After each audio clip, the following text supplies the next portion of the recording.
So the most important thing when you're working with the younger age groups is that you are super enthusiastic, and that whenever you're talking with them, you go down on a knee or you get down eye level with them so they feel like you're really having a conversation with them. And so when you get to the U5, U6 age group, make sure you set up everything that you need for the drill that's coming up, and you're going to bring the kids in and say how excited you are to be there, and that you're going to be a guest coach for the day, and you have some fun games that you want to play with them.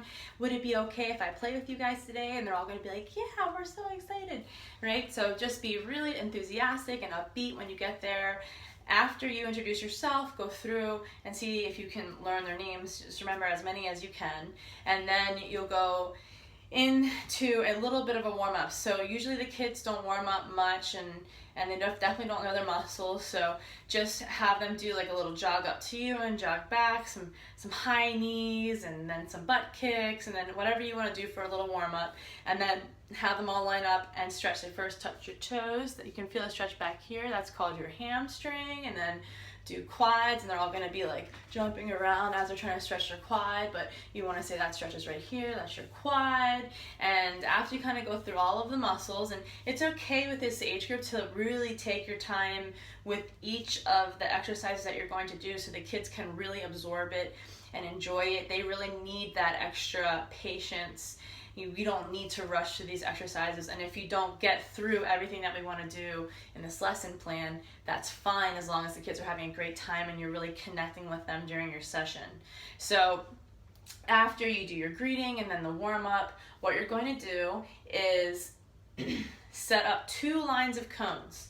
So we're going to have a line here. This is from the last demo, okay? 2 lines of cones about 10 yards apart. So in case you can't see that, we've got 2 lines of cones 10 yards apart. Okay, and then we're going to line up all the kids on one side. And then while they're there, what we're going to do is teach them some turns. And we're going to keep it really basic for this age group. We're going to teach them the inside cut, and we're going to teach them a pullback turn. So show them one turn, then kind of go around and help them with it. Show them a pullback turn, kind of go around and help them with it. And if you want to get a little bit adventurous, you can show them a step over turn, which is very easy to teach. Step around the ball, cross your feet, pick up your other foot and spin around. And that takes a little bit of time. You'd have the coaches kind of go around and help the kids.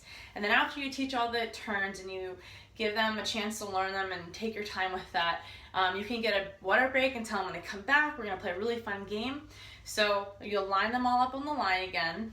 And now you're going to get into this really fun story. Who has a good imagination? Who's really good at pretending? And make sure you say that second part, because some of them don't know what imagination means. So we're going to pretend that we're in a jungle and there's trees all around us. Can you see them? And then there's a monkey in that tree over there, and kind of get into your story and say, in this jungle, there's a very dangerous river that you are standing right on the side of. And there's very dangerous animals inside this river, but we need to cross it. So then say, what kind of animals do you think live in this river? And they're gonna be like, alligator, shark, whatever they say, like an alligator, and get really into it, because that's what you're going to be. And remember, when you're working with little kids, there's no such thing as over-exaggerating, only under-exaggerating. So you just wanna be goofy and fun, and the more energy you have, the more fun they're gonna have. So you're gonna say, well, I'm the alligator and I'm hungry and I'm gonna try to come and eat you. And if I eat you, that means I take your soccer ball. You have to try to dribble up to the other side of the river and get back without getting eaten. So you're gonna do a couple of rounds like that. And then you'll say, now, if you get eaten, you become an alligator too. So you have all these little kids going like this, running around at each other, getting each other's balls. And you play a few rounds until you only have one person left, and then there's your winner. So you're gonna send them to go get a drink, and then you're gonna close off this rectangle that you just made with the cones. So they have like kind of a confined area to stay in. And And some of the fields have circles on it, so you can also use a circle for this game. But next you're going to play the body part game. So now they've learned the inside cut, pull back turn, maybe even a step over turn. And we're going to incorporate how to do those turns in a fun game. And one of the reasons that we're going to introduce this is so the coaches have an idea of what they need to do with the kids at practice. So the body part game is going to be where you dribble around and you call out pull back turn, cut, and then randomly you'll say like ear, and they all got to go down, put their ear on the ball, right? So you can do that for a little while, have fun with it. I like to do like back of the knee, butt, stomach, and then you can make it kind of a competition. If you're the last one to put your body part on the ball, then you're out and you have to get your ball and come sit next to me. So after you play that game, the last one left is the winner. So you can, after you finish that game, have them go get a drink, come back, and then the next game we're gonna do is 1 against 1 to goal. So set up a line kind of in the middle of the field. I know it's gonna look awkward, but it's gonna work, okay? Set up a line in the middle of the field, and everybody in the attacking line has a ball, and then you have a defending team in a line by the goal.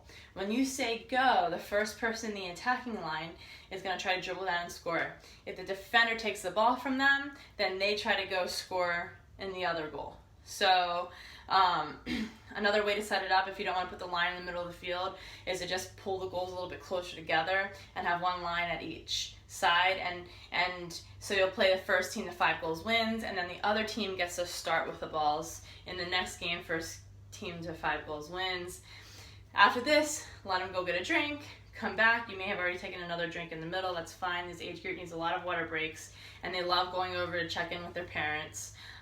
And the next game you're going to play is a numbers game. So put them back in their lines next to the goal and have them call out a number, like 2 or 3. You're going to be on the side on the middle with all the balls. And however many you call out is how many people run onto the field. So you say 3, then 3 people from each team run out and play 3 against 3. Once the ball goes out of bounds or into the goal, it's dead. They go back to their lines, and then you call out another number.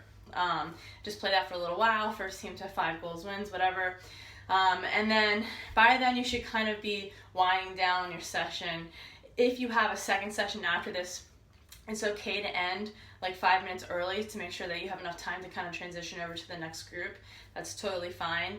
Just make sure you allow yourself that time. Make sure you're keeping track while you're doing your session. And then when you're finished up, make sure that you bring all the kids in. Thanks so much for having me. I had such a fantastic time with you guys. Did you guys have fun? And thank the coach for allowing you to be there. And then you can be on your way. The one thing I forgot to mention is when you first break them into the 2 teams, have them each with a coach or a parent. Usually there's a lot of people willing to help, and come up with a really cool team name and make it like a really big deal. Like, we have the blue sharks against the yellow bumblebees. And the kids just really like that excitement and energy. So good luck, have a great time with your kids, and bring a ton of energy with you.